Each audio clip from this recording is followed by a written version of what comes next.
با عرض ادب و احترام خاص تاجیکانه به فرد شما بیننده های نهایت عزتمند تلویزیون سفینه، سلسله برنامه نوبتی دنیا پر از جوانی است روی اکران های شما. دوستان خوب و نازنین، تصمیم گروه ایجادی است که این هفته ما اطراف آموزش کسب و هنر صحبت بیاریم با یک زمره آموزگاران و راهبران لیسه های کسبی تکنیکی شهر دوشنبه و دیگر شهر و ناحیه های وطن محبوبمان تاجیکستان بیشت آسا. من قبلا حضور شما را خوش آمدید میگویم به تلویزیون سفینه و یک جمعیت سپاس که دعوت ما را پذیرفتید. در اول آید به تحصیلات در لیسه های کسبی تکنیکی کمی معلومات بدهید که چگونه تحصیل است و چند سال را در بر میگیرد. در جمهوری تاجیکستان 65 لیسه کسبی تکنیکی عمل می که از اینها 2 لیسه غیر دولتی می باشند. از روی 135 اختصاص متخصصان را تیار می نمایند. خوانندگانی که بعد از ختم صنف نه مؤسسه تحصیلات میانه عمومی را ختم می نمایند در لیسه کسبی شامل میشوند، داخل میشوند. تحصیل 2 ساله است و بعد از ختم صنف 11 ختم اساسی 1 سال در مؤسسه تحصیلات ابتدایی کسبی در لیسه تحصیل می نمایند. این مؤسسه تحصیلات ابتدایی کسبی می باشند. تحصیل در لیسه کسبی تکنیکی 2 سال رو در بر میگیرد. بعد صنف 9 2 سال تحصیل می نمایند و بعد صنف 11 1 سال تحصیل میکنند. لیسه کسبی تکنیکی نویای شهری نام باشد. در لیسه اختصاص‌های کفشرگر، چلانگر تعمیر اتومبیل، دوزنده، تراکتوریست همین اختصاص‌ها هستند. خب ببینید مثلا اختصاص‌هایی که در لیسه که شما نامبر کردید هستند، خواهشمندان بابت همین گونه اختصاصات چگونه است؟ یعنی که چی ضرورت پیش اومده است که همین اختصاصات رو شما راه اندازی کردید؟ آیا مثلا از بودن همین گونه اختصاصات متخصصان آماده میشوند؟ چگونه است؟ خصوصا در لیسه ما از روی اختصاص‌های چلانگر تعمیر اتومبیل و دوزنده، سیستم کامپیوتر و اینترنت تکنولوژی بسیار شوق و ذوق بسیار دارند، چون که هم تراکتورچی است، چون که ناحیه ما ناحیه کشاورزی است.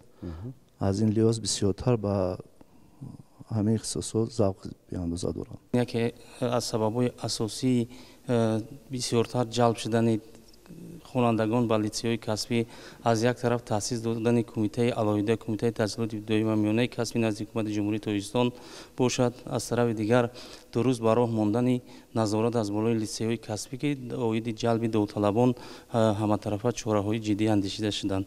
از طرف دیگر خود پدران، مادران و خوانندگان درک نمودند که امروز که ما در اقتصادیات بازرگانی زندگی داریم، طلبات اساسی بازار مهنت این صاحب کسب بودن است.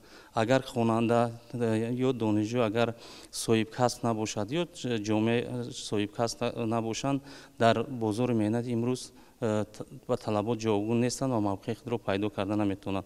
و چطوره که بعضا گروهی از بعد ختم خوانندگان ما یا دانشجویان مثل به مهاجرت مهنتی می روند یا در داخل جمهوری باشند، اول توجه کارفرما بیشتر به صاحب کسب بودن آنها است. از این خاطر امروز جامعه فعال شد و درک کرد که ما باید که امروز فرزندان خود را اقلا مثل 1 یا 2 کسب باید که آموزانده بعد با خودی بازار مهنت یا با مهاجرت مهنتی و دیگر کارها سفرور کنیم، چون که طلبات نسبت متخصص زیادتر میشه. حکومت جمهوری تاجیکستان ساحه علم و معارف را یکی از ساحه‌های افضلیتناک به حساب شماریده. امروز در این سمت بسیار یک نوگانی‌های پای در پای را پیش بینی نموده ایستاده است، از جمله در ساحه صاحب کسب نمودن جوانان نیز.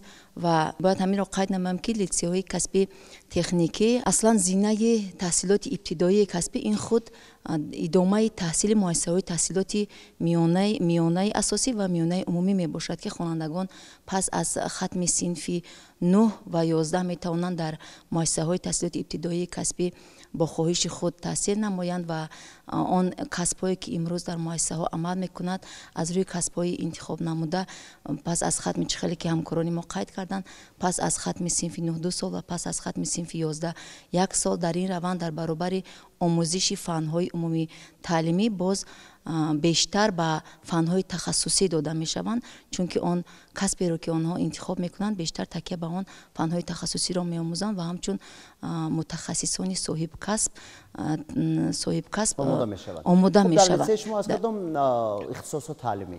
имрӯз дар муассисаи давлатии таълимии литсеи касбии техникии шаҳри ҳисор 9 ихтисос амал мекунад ки 416 нафар хонандагон дар он касб меомӯзанд аз рӯи челонгар оид ба таъмири муҳаррики автомобил, кафшергар, тракторист, машинист, ронандаи автомобил, дузанда, ҳисобдор бо донистани компютер, системаи компютерӣ ва интернет технология. имрӯз дар ин ҷо хонандагон дарс меомӯзанд. имрӯз бо дастгирии ҳукумати ҷумҳурии тоҷикистон ва бевосита бо ташаббусҳои созандаи асосгузори сулҳу ваҳдати миллии пешвои миллат дар кишвари азизамон рӯз аз рӯз корхонаҳои саноатӣ яъне афзуда истодааст ва имрӯз мебояд ки мо коллективи намин омӯзгорон ва мутахассисони зинаи таҳсилоти ибтидоии касбӣ ҳамкориро бо анҳамон корхонаҳо бештар намоем, чунки мутахассисони соҳибкасбу соҳибмалакаро омода намоем. дар он корхонаҳо имрӯз техникаи муосири ҳозиразамон фаъолият менамояд ва агар ки мо ҳамкориро зичтар намоем, хонандагон ба пуррагӣ аз истифодаи технологияи нав, аз истифодаи он таҷҳизотҳои замони муосир ба пуррагӣ бархурдор мешавад. ҳамкорӣ доред пас? бале, мо литсеи касбии техникии шаҳри ҳисор имрӯз зиёда бо 18 корхонаҳои ҳудуди шаҳри ҳисор шартномаҳои дутарафа дорад ки дар ҳама рӯза ду гурӯҳ хонандагон дар ин корхонаҳо бо дарсҳои истеҳсолӣ яъне амалӣ машғул мешаванд. خب рафта мебинанд кор мекунанд ва ё танҳо албатта ки онҳоро устуҳои таълимии истеҳсолӣ ҳамроҳӣ мекунад ва онҳо вобаста ба ихтисосҳои худ рафта дар ҳамон корхонаҳои саноатӣ имрӯз дарсҳои таҷрибавӣ истеҳсолии худро мегузаронанд. литсеи касбии дузандагии шаҳри душанбе яке аз литсейҳои мебошад ки дар муассисаи мо барои соҳибкасб намудани ҷавондухтарон ки ин қишр зери таваҷҷӯҳи хосаи асосгузори сулҳу ваҳдати миллии пешвои миллат президенти ҷумҳурии тоҷикистон муҳтарам эмомалӣ раҳмон қарор дорад ва пайваста дар баромадҳои худ пешвои миллат барои соҳибкасб намудани ҷавондухтарон ва ҷавонписарон таъкид менамояд.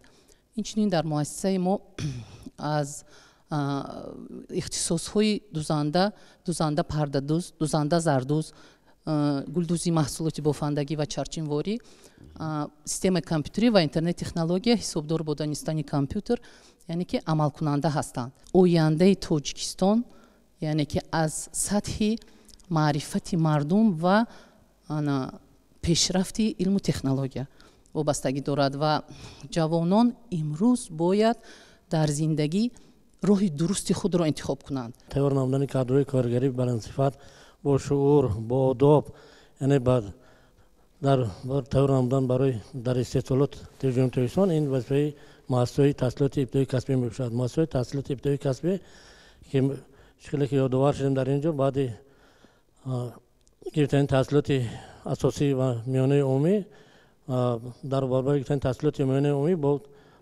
ҳамчун ҳуҷҷати намунаи давлатӣ диплом яъне соҳибкасб мегарданд. хатмкардагони муассисаи мо баъди ҳамасола баъди хатм ҳамчун хатмкунанда барои идомаи донишу малакаи гирифтагиашон бо дар муассисаҳои олии ҷумҳурии тоҷикистон дохил мешаванд. имсол аз хатми муассисаи мо ҳамагӣ 25 нафар хатмкардагон ба муассисаҳои олии ҷумҳурии тоҷикистон, миёнаи касби олии ҷумҳурии тоҷикистон ва 2 нафар ба берун аз хориҷи кишвар ва муассисаҳои олии дигар давлатҳои хориҷӣ дохил шуданд. оиди соҳибкасб кардани ҷавонон чӣ тавре ки мо медонем, ҷавононе ки дар мамлакати мо ҳузур доранд, онҳо бояд ки ҳама вақт кӯшиш кунанд ки соҳибкасби асосӣ шаванд, чунки ҳар як касб дар хонадон дар бозори меҳнати ҷаҳонӣ мавқеи худро меёбад. барои амалӣ намудани ҷавонон ва наврасоне ки барои касби худ шавқу завқ доранд, муассисаи мо тамоми шароитҳоеро барои онҳо муҳайё намудааст. аз он ҷумла чӣ тавре ки шумо гуфтед, оиди тайёр намудани челонгари таъмири автомобил, мо бисёртар кӯшиш мекунем ки он технологияи муосире ки ҳозир дар мамлакати мо рӯз ба рӯз нашу намо меёбад, дарсҳои амалӣ худро мо бисёртар дар корхонаҳои базавӣ гузаронда мешавем, чунки дар он ҷо ҳар рӯз тағйироти ماشین‌های نو به نو و رشد نمودن آنها نو به نو هستند. در آنجا با همکاری من مثال با همکاری تالکو پرسی همکاری داریم. در آنجا هم متخصصانی پشت تجربه هستند که چون که کارهای عملی خود را بسیارتر نقض می‌دانند. با استادهای تعلیم استیصالی ما که در اینجا یک جایه همکاری می‌نمایند، خوانندگان را در طول هفته یک مرتبه نزد آنها می‌بریم و کارهایی که نظری که در مؤسسه ما به آنها تعلیم داده میشه در عملیات باز میسنجیم. در اونجا ما با گفتنی باوری داریم و هستم که همه وقت شاگردانی که ما در مؤسسه ما تیار میکنند در بازار مهنت جهانی موقع خود را مییابند و نو واسطه از سین و سال برای تامین نمودن کسب و هنر ما نو واسطه از سین سال در مؤسسه قبول مینماییم، چون که هر یک کسبی ما می‌آموختگی در آنها در اویله و ها با کار می‌رود. از این رو کسبایی که ما برای آینده برای هر یک کسب می‌آموزیم، مؤسسه ما با نقشه تعلیمی پیش گرفته شده برای تکمیل اختصاص سه که با کارخانه ما اگر یگان تکنولوژی نو باشد آید آن رو باز یک مراتب دیگه از خودی استادهای تعلیم استیصالی یک مراتب رفته آموزش میکنند میبینند، بعد این دانش خود را گرفته به نورسان و جوانان میرسانند که در آنها موقع خود را در بازار مهنت یابند. خوانندگانی که در لیسی‌های ما تحصیل میکنند با تکنیک و تکنولوژی زمان معاصر کار کردن میتوانند و گفتم میتواند که مثلا بعضی تکنیکی که در لیسی‌های شما است معاصر است و آیا مثلا در 4-5 سال ادبیات‌های تکنیکی خود را عوض میکنید یا چگونه است؟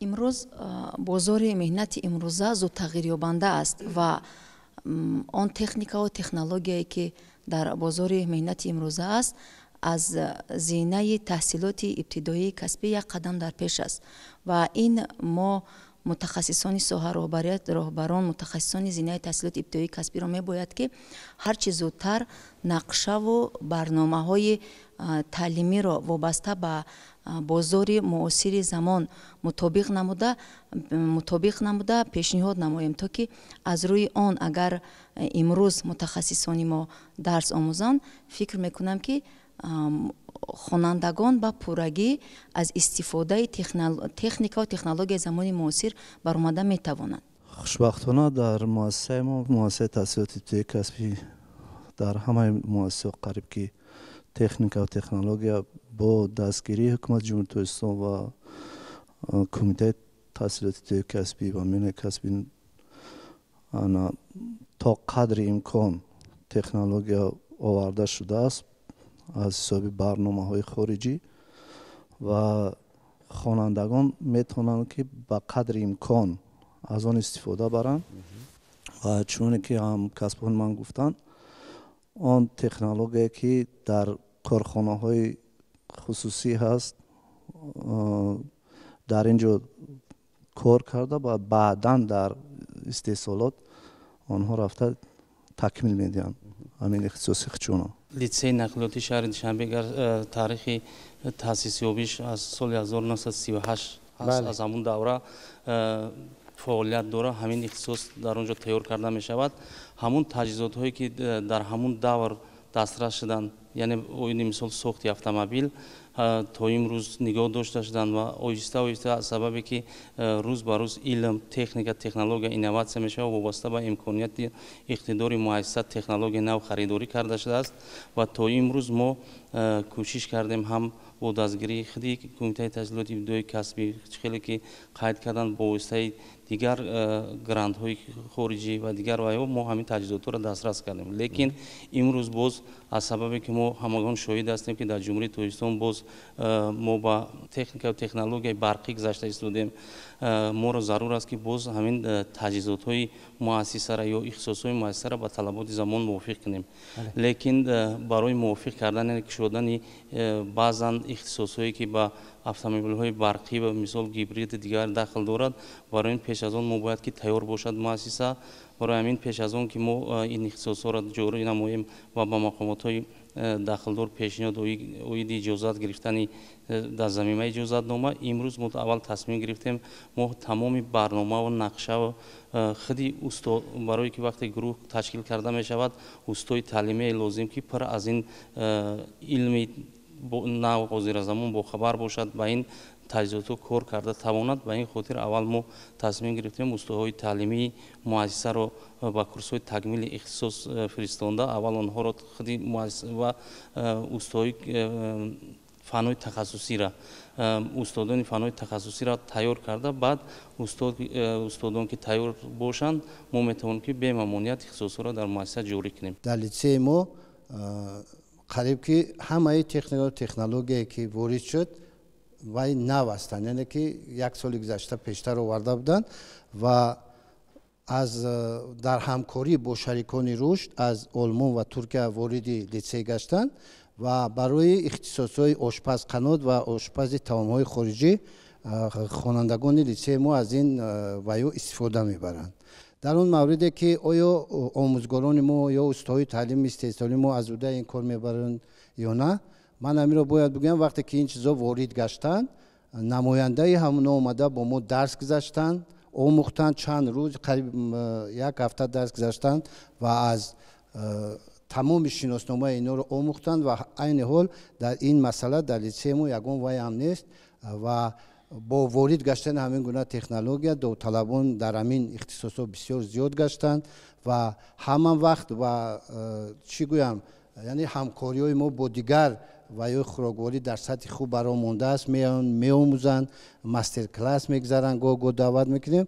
ҳамин масъалаҳо дар мо хуб баро монда шудагист. хуб аз рӯи кадом самтҳо шумо мутахассисонро омода мекунед? мо аз рӯи самтҳое гуфтам ки ошпазқанот, ихтисоси ошпазқанот дорем ки бисёр довталаб дорад, ҳамзамон касби ошпази таомҳои хориҷӣ, пешхизмат, ҳамин гуна ихтисосот дар мо вуҷуд доранд ки боз дигар чӣ ихтисос? боз ихтисосҳои тураген, туроператор ва сайёҳӣ дорем. аслан самти мо ҳамин аст. хуб бубинед, масалан имрӯз дигар таваҷҷӯҳи сайёҳони берун аз марзӣ ба тоҷикистони азизи мо хеле зиёд гардидааст ва акнун ниёз пайдо мешавад ки мутахассисонро дар ҳамин самт омода бисозем. хуб чӣ тадбирҳо андешидаед дар ҳамин маврид? аввалин ҳамин тадбирҳои андешидаи мо ин ҳатмӣ кунонидани ҳамин забони хориҷӣ дар ҳамин ихтисосҳои турагент, туроператор самти сайёҳӣ аст ки мо роҳбарияти муассиса тасмим гирифт ки инҳоро бепул омӯзонда, яъне баъд аз дарс яъне ҳамин забонро аз худ кунанд, чунки яке аз самтҳои асосии ҳамин ихтисосҳои мо донистани забони хориҷӣ дар сатҳи аввал меистад. инра кардем ва ҳамзамон дар самти гуфтем ихтисосҳои ошпаз қанот бояд қайд кунам ки инам довталабон зиёд аст ва мо дар тамоми ваёе ки чорабиниҳои сатҳи ноҳиявию шаҳри тоҷҷумҳуриявӣ ҳамин дастовардҳои худамонро пешниҳод мекунем ва аз инам бисёр чӣ гӯям ташаккурам шунавидем, бисёр ваёам соҳиби бисёр диплому дигар чизоам гаштем. муассисаи мо аз рӯи 12 ихтисос ба хонандагон дарс мегзаранд. дар самти хизматрасонӣ бошад, яъне ки ошпаз қанот, ошпаз таомҳои миллӣ ва ошпаз таомҳои хориҷӣ мебошад, яъне ки дар самти сайёҳӣ бошад, туроператор, тураген, роҳбалад ва яъне ки пешхизмат. ин дар самт чӣ медорад? баъдан доир ба баъзаи моддии техникие ки дар муассисаи мо мавҷуд мебошад. дар ҳақиқат муассисаи мо баъзаи моддии техникиш ба пуррагӣ таъмин мебошад. дар самти хизматрасонӣ, яъне ки ошпазу қаноду дигарон, ин баъзаи моддии техникии замони муосир мебошад то имрӯз аст. баъдан муассисаи мо бо чандин корхонаҳои давлатӣ ва корхонаҳои хусусие ки мисол дар ҷумҳурии Тоҷикистон мебошад, шаҳрномаҳои дуҷониба дорад. баъди мисол таълими истеҳсолӣ, яъне ки таълими истеҳсолиро ба пуррагӣ метавонанд ки дар корхонаҳои хусусӣ ва корхонаҳои давлатӣ гузаронанд. бисёри корхонаҳои хусусӣ ба мо бисёртар аксарият вақт муроҷиат мекунад ки доир ба яъне ки ихтисоси мо пешхизмат дорем, ҳамун ҷалби онҳо ва ошпаз қанот, амнуро мо мисол ба пурагӣ ба онҳо мисол таъмин мекунем. Баъд аз хатм метавонанд ки хонандагон мо ба бозори меҳнат яъне ки мавқеи худшона биёбанд. нисбат ба соли гузашта доир ба қабули хонандагон яъне ки 6 сентябри соли 2023 доир ба таъсис ёфтани кумитаи наве ки мисол кумитаи таҳсилоти ибтидоӣ ва миёнаи касбӣ мебошад, хубтару нақстар мебошад ки аксарияти ҳамин шаҳри Душанбе, лицеи касбии шаҳри Душанбе 100% қабули довталабонро иҷро карданд. яъне ки муассисаи мо зиёда яъне ки қабули довталаб мода буд, аз меъёри буда зиёд, аз меъёр зиёдтар қабул кардем.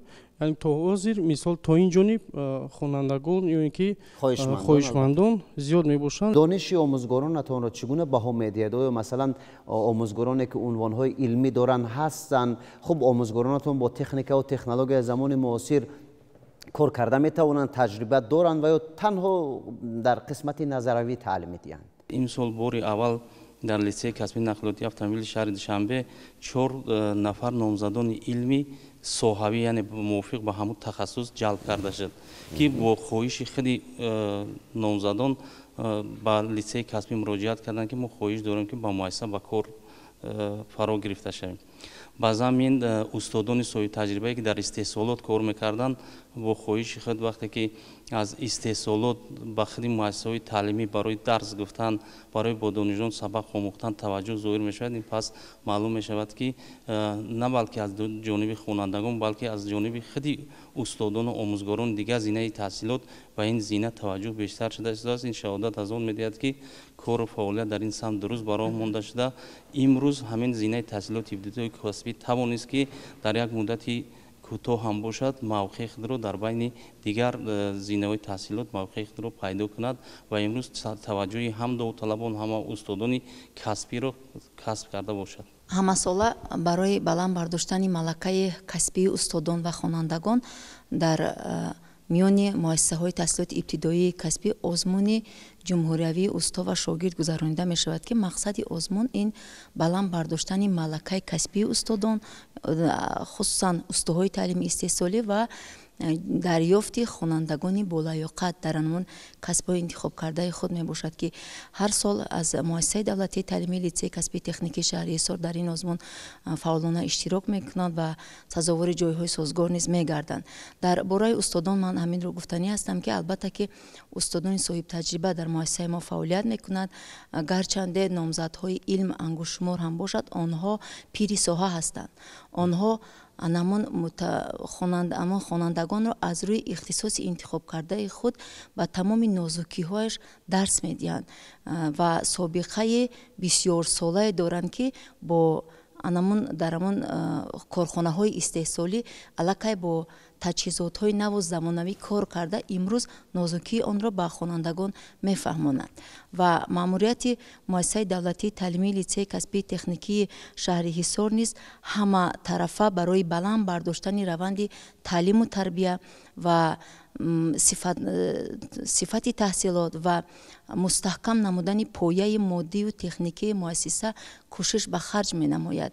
ҳамасола кӯшиш менамояд ки ҳар сол аз муассисаи мо 140-150 нафар хонандагон муассисаро хатм мекунанд ки имрӯз ҳамчун мутахассисони соҳибкасб дар бозори дохилӣ ва ҳатто берун аз он рақобатпазиранд дар ҳамон ихтисосҳои интихобкардаи худ ки онро бо муваффақият хатм карданд, имрӯз ҳамчун мутахассисони варзида дар соҳаи худ кор менамоянд ва дастгириҳои пешвои муаззами миллат ҳам нисбат ба касбомӯзии ҷавонон ҳамин аст ки имрӯз ҷавонони мо дар як шароити хуб имрӯз ба касбомӯзӣ фаро гирифта шудаанд ва ҳамин буд ки бо қарори ҳукумати ҷумҳурии Тоҷикистон чӣ хеле ки ҳамкори мо қайд карданд, аз 6 сентябри соли 2023 таҳти рақами 429 кумита оид ба таҳсилоти ибтидоӣ ва миёнаи касбӣ назди ҳукумати ҷумҳурии Тоҷикистон таъсис дода шуд ки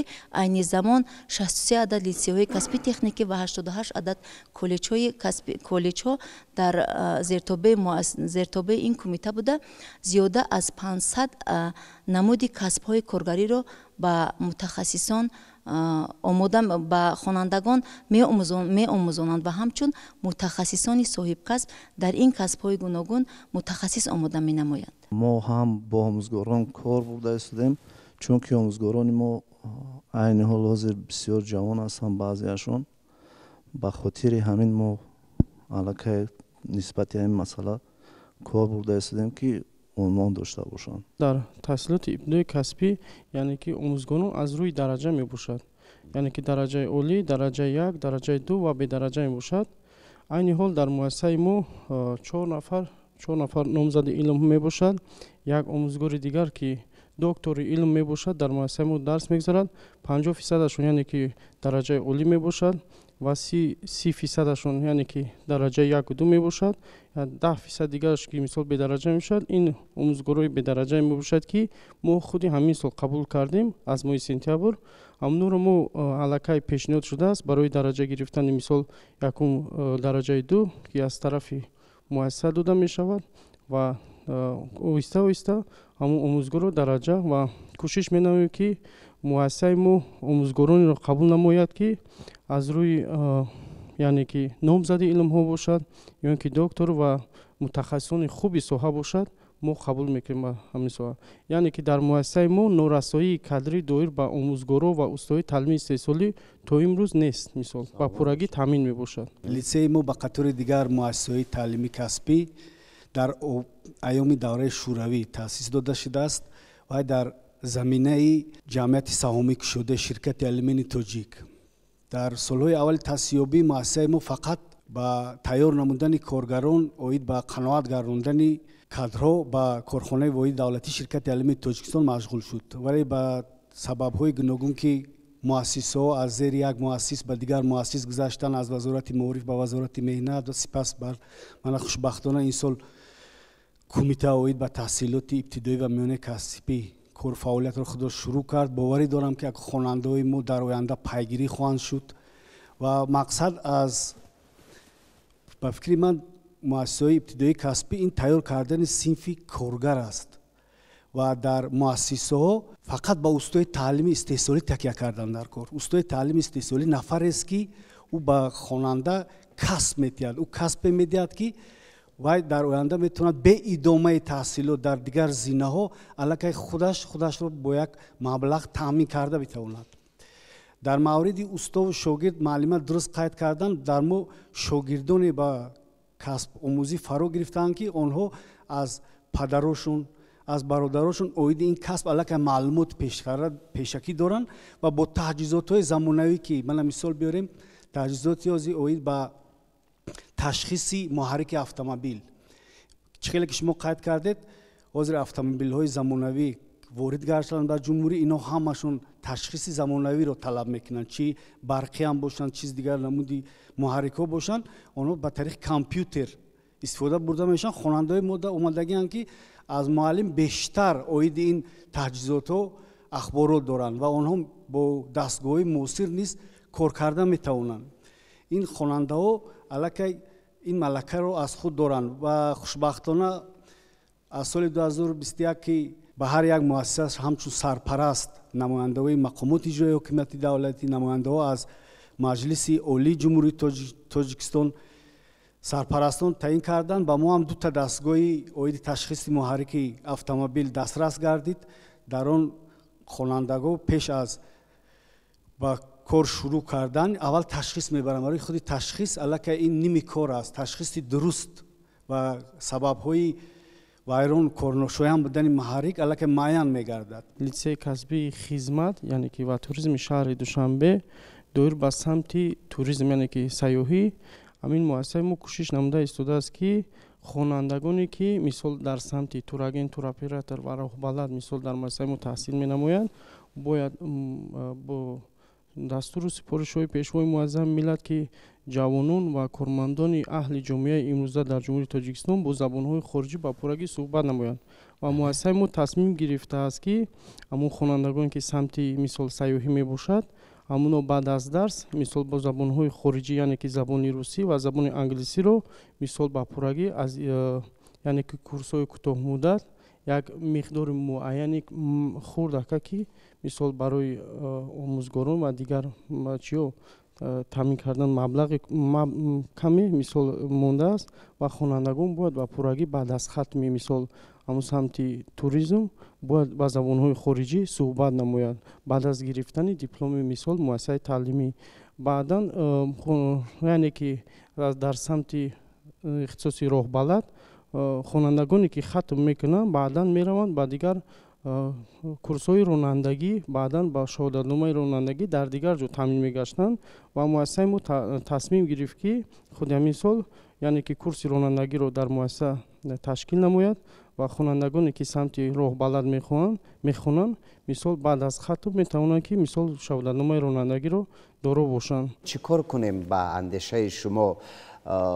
хуб чӣ идеяҳоро кор бифармоем, аз рӯи кадом масалан тадбирҳои навин кор бигирем ки хуб самти омӯзиш пеш биравад, мутахассисони хуб тайёр кунем, чун дигар ҷомеа ба мутахассисони хуб албатта ки ниёз дорад. хеле ки дар паёми пешвои муаззами миллат ҳам дастур дода шудоиди соҳибкасб кардани ҷомеа, яъне имрӯз бояд ки мо ҳар чиз зиёдтар хеле дариҷа хеле суол ба миён омад ки аз меъёр қабул кардани хонандагон ин ба манфиати кор аст ё ки мисол бар зарари кор. албатта ки вақте ки хонанда аз мактаб фориғ мондан дар кӯча мондан ба муассиса ҷалб карда шавад, соҳибкасб карда шавад, вай ба манфиати кор аст, ба манфиати ҷомеа аст.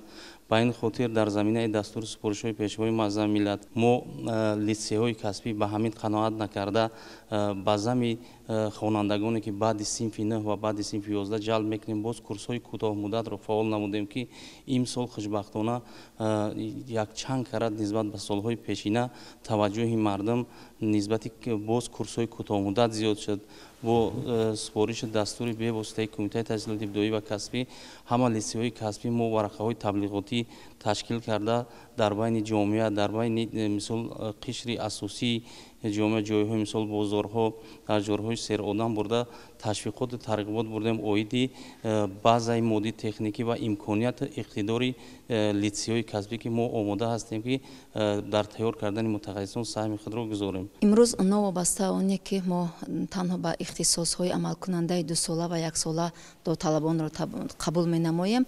ба зами ин нигоҳ накарда имрӯз мо аз ҳисоби шӯрои кор бо ҷавонон як гурӯҳ волонтёронро омода намудаем ки дар тамоми корхонаҳои ҳудуди шаҳри ҳисор аз ҷумла корхонаҳои қаннодӣ, корхонаҳои ва ошхонаҳо, тарабхонаҳое ки имрӯз ҳамчун мутахассис шуда дар он ҷо фаъолият менамоянду аммо тасдиқи анамон касбият надоранд, яъне шаҳодатномаи касб надоранд ва мо ба тариқи валидатсия онҳоро ба курсҳои кӯтоҳмуддат даъват намуда ва ҳамчун аъзои ҳакамон аз малакаи касбии онҳо бархурдор шуда ба онҳо шаҳодатномаи касбият тақдим менамоем.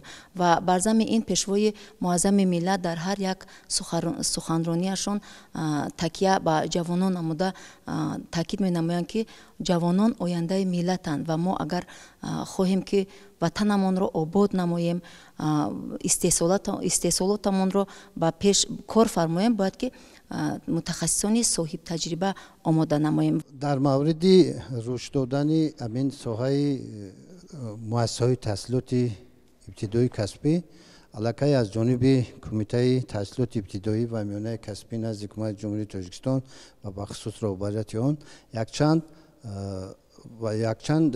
чӣ гӯям чорабиниҳо аллакай дида шуданд. яке аз инҳо ҳамон таҷдиди назар кардани нақшаҳои таълимӣ ки аз ҷониби роҳбарият ин баррасӣ карда шуд ва ман умед дорам ки ин ба фоидаи кор мешавад. дуввум ин ташкил кардани озмунҳои гуногуни байни хонандагони ҳамин муассисаҳои таҳсилоти ибтидоӣ аз ҷумла ваи касбӣ, озмуни малакаи касбӣ ки барои баланд бардоштани ҳавасманд ва баланд бардоштани сатҳи дониши хонандагон ва ин аз ҷониби роҳбарияти муассиса. ва дуюм чӣ кор кардан дар кор? ба фикри ман пеш аз ҳама чӣ хеле ки устодо қайд карданд بد نمی شود وقتی که ما علمانی ساحه رو دعوت میکنیم به کار، یعنی که اونا که میآیند درس میگویند به خوانندگان، این یک پیشروی است در همین سمت و ما باید کوشش کنیم در همین سمت همین صف همین گونه دانشمندان رو به همین اونا زیاد گردونیم، چون که اول اونا قدر اعتبار نمیدادن، ممکن قدر اعتبار ندادن به خاطر که دور بودن، ولی امروز که اونا میان صف اینا چخیل که دیدیم زیاد شده است. یعنی منظوری من که صف اینا رو در این مؤسسه زیاد کردن در کار است. و چیز دیگری اساسی این بیشتر خوب به راه ماندن همکاری ها، یعنی همکاری های متقابلا سودمند با وای با در جهتی گذراندن تجربه آموزی یا که گذراندن انمون ماستر کلاس ها، مثلا من لیسه خنون در نظر دارم و چیزی دیگر میخوام که بازم در همه سمت وقتی که تکنولوژی نو نوین و تامین نمیکنه خواننده هم قد توجه نمیشود، فکر میکنه که نمی چیزا را تامین کردن در کار و البته دور نیست اون روزی که ما ببینیم که در حقیقتا متخصصای همین ساحه زیاد گشتن. کار شما، فعالیت شما، با زحمت شما با بیننده، با فرزندان همین ملت، با والدان همین ملت رسانده شود تا از مثلا زحمت و از مهنت و از تلاش‌های شما پیگیری کنند و آگاه باشند. خب یک سرزمین سپاس برای ما را احترام کردن و آمدن به برنامه ما و سپاس‌های فراوان دیگر به بیننده هایی که وقت می‌یابند و برنامه‌های ما را تماشا می‌کنند. موفق و مظفر و مسلط، کامیاب و کامگار و پیش صف باشید همگیتان هموطنان عزیز. با امید ابدی بودن صلح و ثبات، امن و امنیت در کشور آفتابیمان تاجیکستان بیشتاسان نقطه می‌گذاریم به برنامه امروزه. تا نزدیکترین دیدار خود و نزدیکانتان را احتیاط کنید.